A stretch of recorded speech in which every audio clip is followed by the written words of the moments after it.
Hello বন্ধুরা, কেমন আছেন সবাই? আশা করি সবাই ভালো আছো। আজকে আবার নতুন একটা গল্প নিয়ে তোমাদের কাছে আমি চলে এলাম। তো আজকে যে গল্পটা বলবো সেটা হলো হরিণ আর ছাগলের একটা গল্প। তো দেরি না করে শুরু করা যাক। একদিন এক জঙ্গলে এক হরিণ আর এক ছাগলের দেখা হলো। দুজনেই জল খুঁজতে বেরিয়েছিল। অনেক হাঁটার পরে তারা একটি ছোট্ট নদীর ধারে পৌঁছালো। হরিণ বলল, আহা, কত সুন্দর জায়গা! এখানে জলও আছে, গাছপালাও আছে, আবার ছায়াও আছে।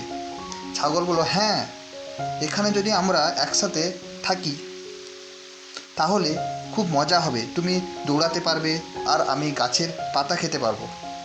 তারা দুজনে বন্ধুত্ব করে ফেলল। কিন্তু একদিন একটি বাঘ এলো সেই নদীর ধারে।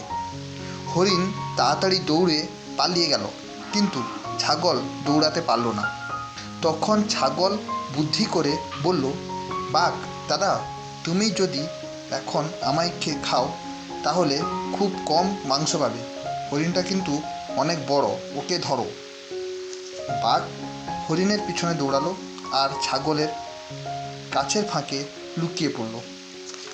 শেষে হরিণ আবার ছাগলের কাছে ফিরে এলো। সে বলল, তুমি খুব চালাক, আর তার জন্যই আমি বেঁচে গেছি। সেই দিন থেকে তারা বুঝলো যে শুধু জোরে দৌড়ালেই নয়, বুদ্ধি থাকাও খুব দরকার। তো বন্ধুরা, এখান থেকে আমরা কী নীতি কথা পাই? যে নীতি কথা পাই সেটি হলো, বুদ্ধি ও বন্ধুত্ব বিপদের সময় অনেক কাজে লাগে। সুতরাং আমাদের সবসময় বন্ধুত্ব অটুট রাখা দরকার। তো এটাই ছিল আমার একটা ছোট্ট গল্প।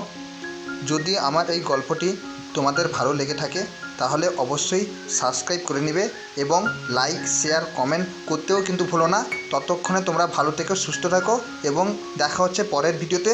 ধন্যবাদ।